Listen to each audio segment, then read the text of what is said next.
Welcome back to the Developer Tribe, everyone. I appreciate you taking the time to listen. This podcast delves into the processes and practices of coaches, educators and beyond, offering their insight and giving us cause to reflect.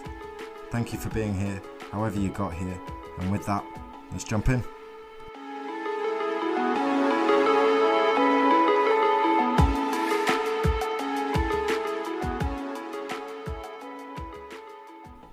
My guest today is Daniel Delahay, a UEFA licensed coach working as a football development officer at the Football Association of Wales Trust and as first team coach and coach coordinator at Pontypridd FC. He recently completed a master's course in advanced performance football coaching at the University of South Wales, which is where I first met Daniel on an open day, which feels like a lifetime ago. His academic work saw him investigate mental toughness in Gen Z players at elite football academies, and amongst others is the reason I wanted him on the show. So with thanks, welcome, Dan. Thank you. Thanks for having me on. For sure. Great to have you here. Tell us about your journey in football and where you are at the moment. So I think where I started is probably a good place to go. So started at Merthyr Town, doing little bits of pieces. So started when I was in college, really, probably nearly 7-8 years ago now. Started there doing school sessions, turn up and play sessions, you know, it's like the community sort of sessions you start with. And then went then to America via the college, went out to America with Challenger Sports and done a summer out there based in Maryland, but working from really Pennsylvania right down to the bottom of Virginia. Came back, then worked still at Merthyr, went to do the girls team under 14s, then that sort of developed into 2 years into the women's team. Alongside that, then started university, etc., with the studies then. And then a couple of years later, then after that, I think I was at probably 2018, left Merthyr, which was probably a massive step for me, and went to Cambrian Aclydach, Boys and Girls Club. Worked at the under-19s level there and finished, working alongside that with my master's, working with Lee Kendall at the university with the first team in the Bucks competitions, and then moved on then to Pontypridd Town, where I am now, on the A licence as well. So yeah, that's what I've started and that's where I finished. So that's where I am right now. Some awesome experiences for a young coach. You've packed in a lot into a short space of time. What was it that made you want to look into mental toughness in particular? I think so. I'll be honest with you, my big passion was Generation Z, just because I think that we need to understand the players we currently work with, and from 2010, so players are 10 years of age now, right through until my age of 24, so 14 years worth of players there that we need to understand, because they are revolutionising the way we work and the way we now coach as well. So that was my big sort of focus. And then mental toughness then came from really this generation is seen as snowflakes, and it's seen as this sort of derogatory term, really. So it was like, right, well, if they're seen as snowflakes, well, what's the thing that can enhance that, or why is that the reason? So it was more, why is that the reason, really? And that's where mental toughness came into it, really. Yeah, that makes sense. So what are some of the common qualities then of Gen Z that coaches or educators should really be aware of? So I'll just give you sort of a brief introduction to Gen Z. Is born between 95 and 2010, which funnily enough coincides with the approximate time the World Wide Web became public. Okay. There's a couple of different things that are seen in this, that this generation is known for hiding or blaming others for mistakes, thus appearing unknowledgeable, and they can be seen as sort of mentally weak in a sense because of the different characteristics, really. So there's many different reasons why there are, and I think there's 14 that have been characterised for this sort of seen as a snowflake, really. There's too many to list. So how does that show up in football? What does that look like when we're training players of those ages? So I think resilience is one of them. There's a really good example in the research that I interviewed an academy coach, and he spoke about how a player's been dropped. So he spoke about his number 9. So his first place number 9 got dropped, and the number 2, so the second number 9 in a sense, the second lone striker came in and was scoring goals. So it was around sort of how did he deal with that, but then also how did the parent deal with it? And the quote that he spoke about was around the parent going, okay, fine that, say, number 2 is scoring goals now, but it's how do you now go and apply yourself in training? Really sort of gutted in a sense that he was now going to not be the number 9, if you get what I mean. A lot of numbers going on, yeah, I know. But how is he going to be the starting striker in a sense? So, yeah, that's one of the ways, is that resilience about, okay, well, you're not number 1 now, but what are you going to do to get to number 1? So it was around framing questions more than that parent took on sort of that technique of framing questions to see how they could sort of push their child on, really. Yeah, that reminds me of a recent interview I saw with Robin van Persie on exactly that, talking about his son having been deselected. With what we're talking about here, is there a sense that with previous generations that perhaps some of that resilience is more of a natural quality rather than one that we would have to nurture through our coaching? Yeah, I guess so. I guess that comes from sort of the era I'm 24, so I fall into this category of Generation Z. So that's why I find it quite fascinating. But I guess there's been a tougher sort of upbringing for the older generations. They don't have access to everything at the touch of their fingers and different things like that. And one of the sort of derogatory terms that come out in the research is 50% of the interviewees called this generation fluffy. They're fluffy. You've got to treat them nice. You can't be too harsh on them, and that's what sort of comes in it. And just sort of quoting the research, Cook et al. States academy staff view mentally tough players who take greater responsibility and are more independent.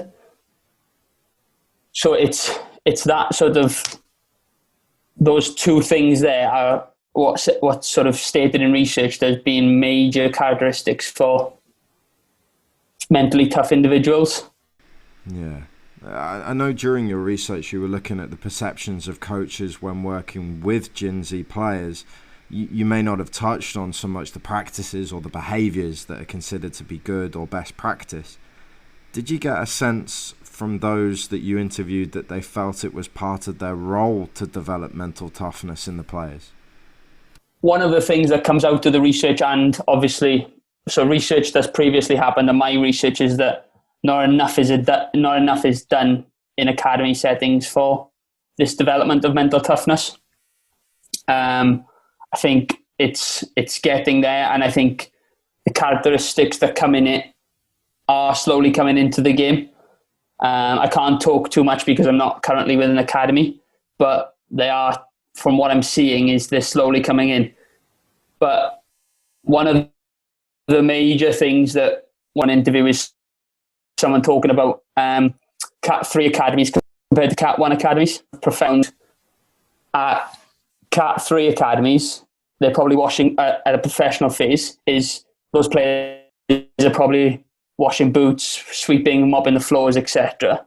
And he flipped it then to Cat 1 academy and said that if I tried to do that with my players now, he said, they'd be up straight on the phones to their agents. So it's more or less, could it be the system that's failing them? And it's how then is the system going to prepare them for that sort of mental toughness in a sense, and develop it really, and develop those characteristics. Yeah, that's interesting. And so those different subcultures of the category of academies, the facilities available to them, but then so these external stakeholders in the players' lives affecting those choices. Mm-hmm. So I wanted to ask more about you said previously that you feel like within the academies, though I understand you're not currently working in that environment, that some of this stuff is starting to be more prevalent and worked through. What does that look like? How are players being guided or not with this aspect of their development? I think it just comes through that sort of holistic style. So I can. One thing I did mention was I've worked at the regional squads with the girls at the FAW, within the 15 squads, and that's my sort of icon around. It's built into the curriculum. Will state that they want you to work on this principle of play or this sort of fragment of the game.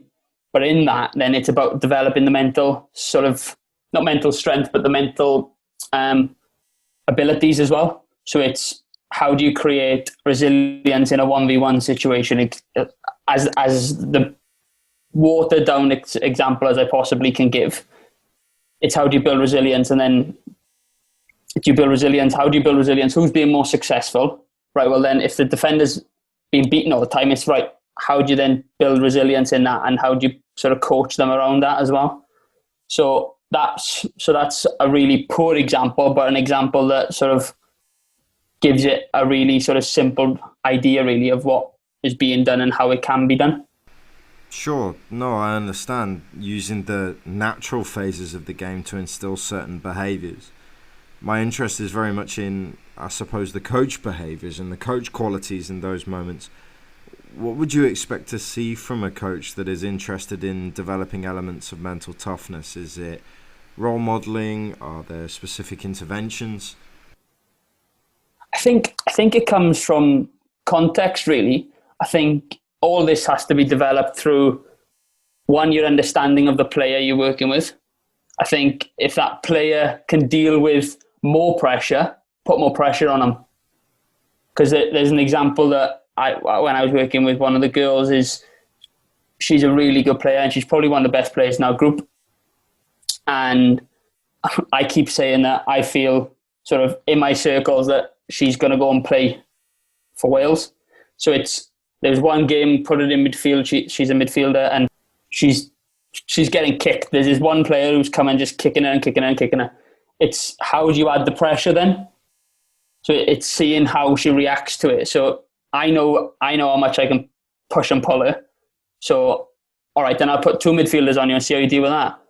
Because she's dealing with the one. This girl's kicking her, but she's dealing with it. All right, then we'll put two players on you. And it's how you sort of develop. That was me developing a resilience, because she's been kicked and kicked and kicked. And probably at 15 years of age, you just want to turn around and push someone or just tell her to off. But it's how do you develop it? So for me, it was around, right, you're dealing with it, but can you deal with a bit more? Because if you're going to go and play for Wales, and the way the girls' game's growing now, you'll be playing in front of 15,000 people when you get to a certain level. So you're being kicked on a Wednesday night, but then if I give you two, it's more pressure. So it's how you handle it, and hopefully developing you to go and play in front of 15,000 people against England, etc., or whatnot. So that's just a little example, really, from my own coach, and now I've sort of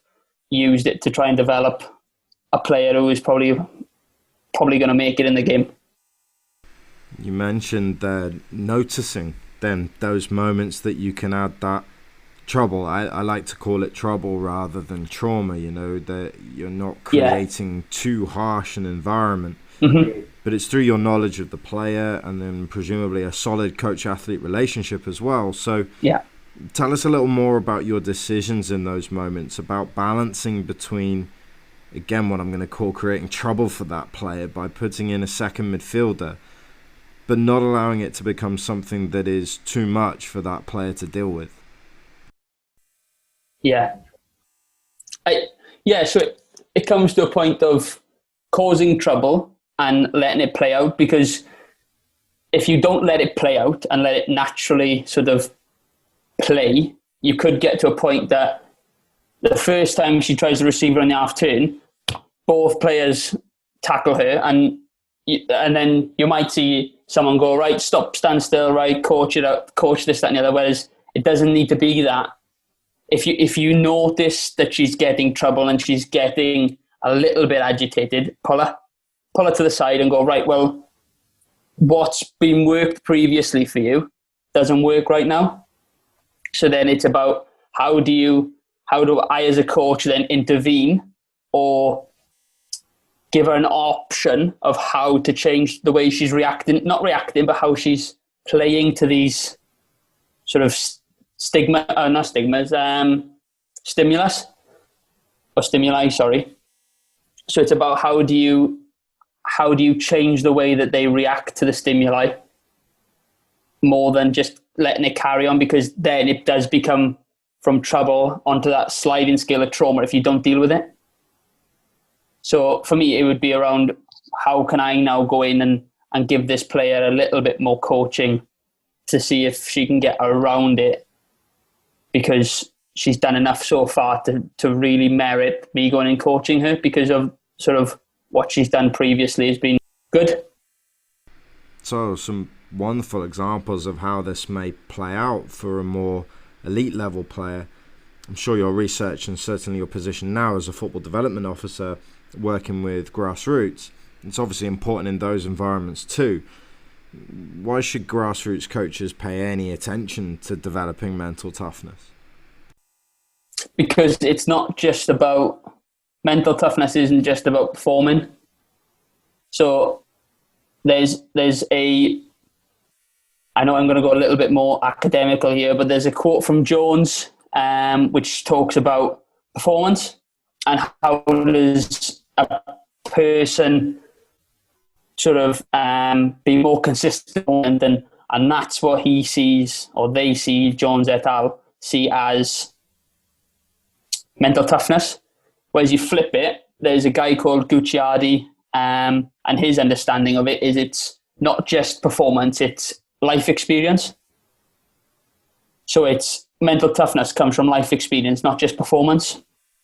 So for me, this person who is at under 6, under 7s, what you do to him on the weekend will have an effect on him, or on a Wednesday night in the Rhondda or whatever, because I'm from Wales. If what you do to him on that day in years to come, and I think if you can give them a good basis and a good foundation to get them to this person, to be a good person, be polite, all those little things that we should be doing, you get them there and that foundation's good, that will only help them in future life. So you're not just setting them up for a football career, you're setting them up for life, for a really good career as well. And the research says that the more mentally tough you are, the better you are at succeeding in life. That's good to hear, the connection to the theory like that. So if I'm a grassroots coach and I'm providing these opportunities then for players to experience trouble or life experience and have to develop mental toughness as a result of that, me as the coach, what do my behaviours look like in order to best support the players?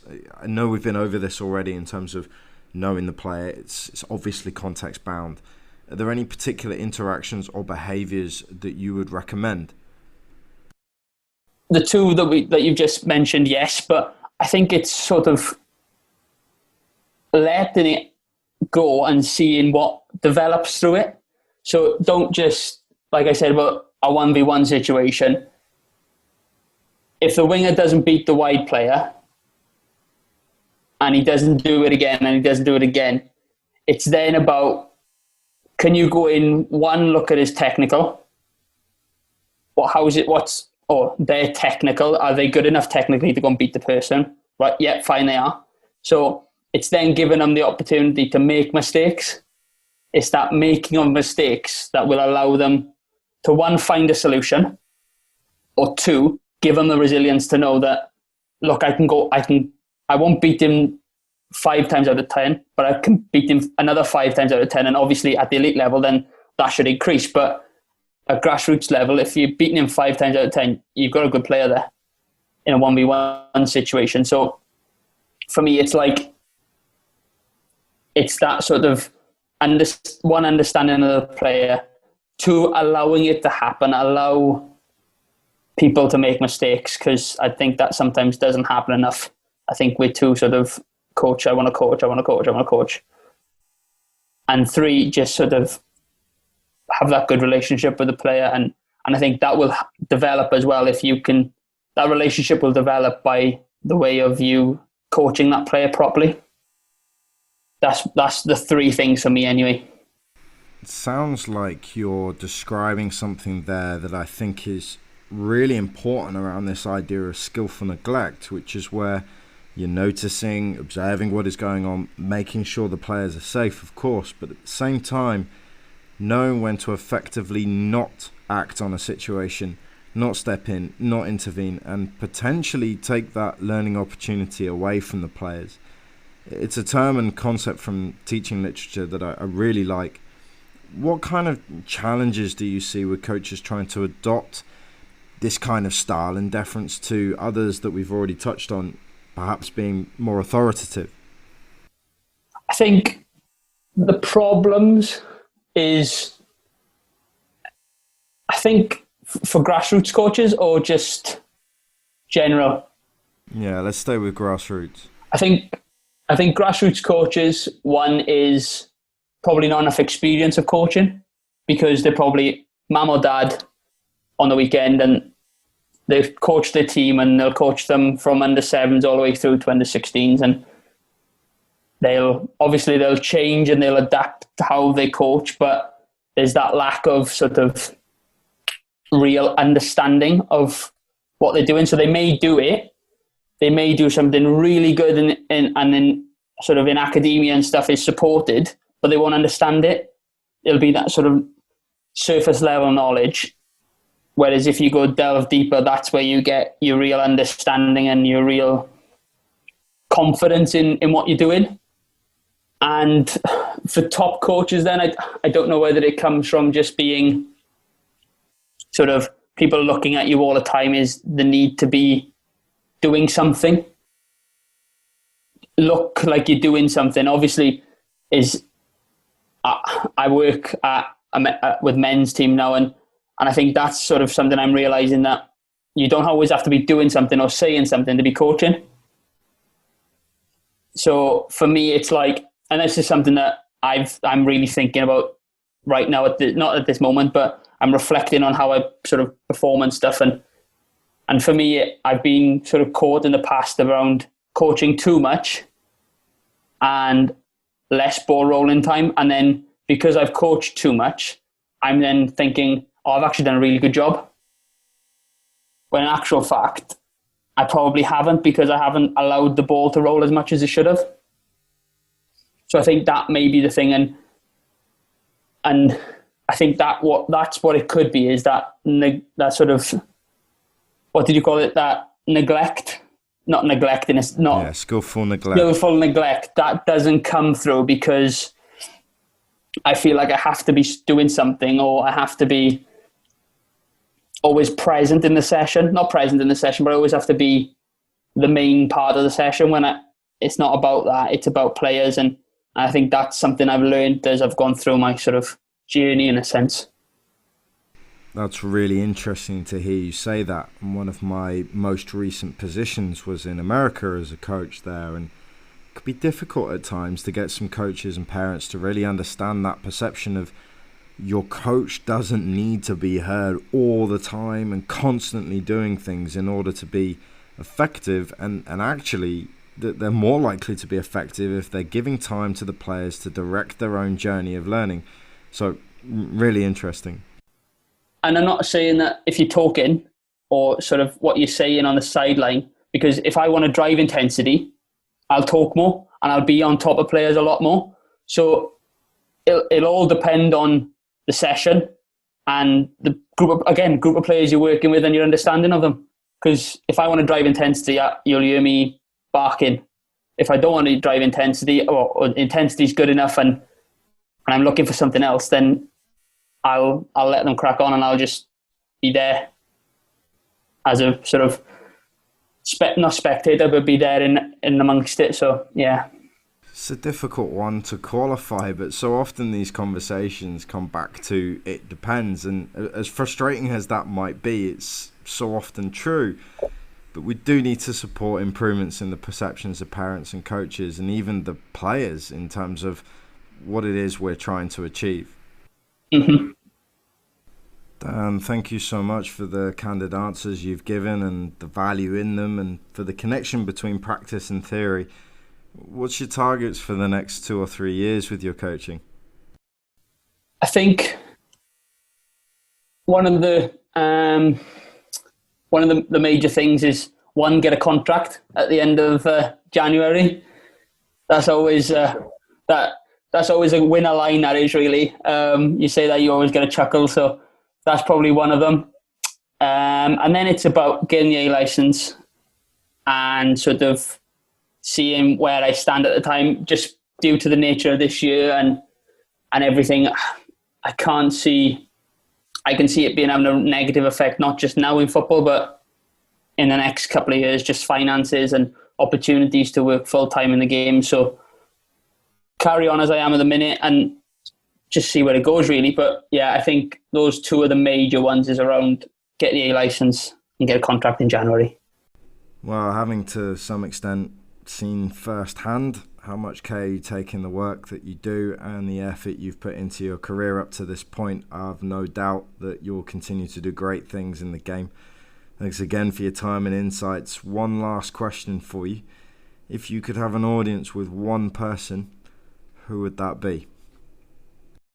That's a difficult one, that. I think this might be a little bit, not cliche, but probably Michael Jordan. And that might sound weird, but after sort of I'll be honest with you, I'm not a big basketball fan. I know of him, but watching that documentary and seeing his intensity of how he wants to win was something that just sort of was an eye opener around. This is something you need to be at the top of the game. And that was 10, 20 years ago that he was at the top of the game. So it's how is it developed and what knowledge do I need to know along with that intensity to get me to the top of the game. So I think that documentary that was brought out was a real eye-opener to what it takes to get to the top and the intensity you need to have.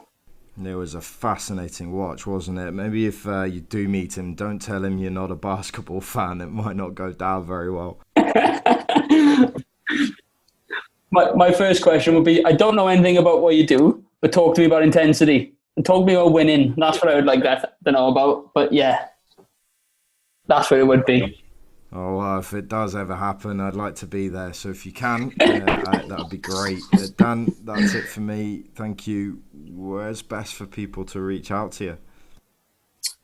Twitter would be great. I'm sure it'll be tagged in this, will I? The Twitter. Yep. Yeah, my socials will be on there. So yeah, just reach out to me, and I'll get back to you guys. Brilliant. Just leaves me to say, welcome to the tribe. No worries. Thanks, mate. That's it for episode 10 with Dan Delahay. His details are in the description should you want to reach out to him and follow his career. The music you are listening to is by BB Phoenix. Stay tuned this coming week for a slight change in proceedings as we close out 2020. Thanks for listening and engaging, and we look forward to having you back here soon.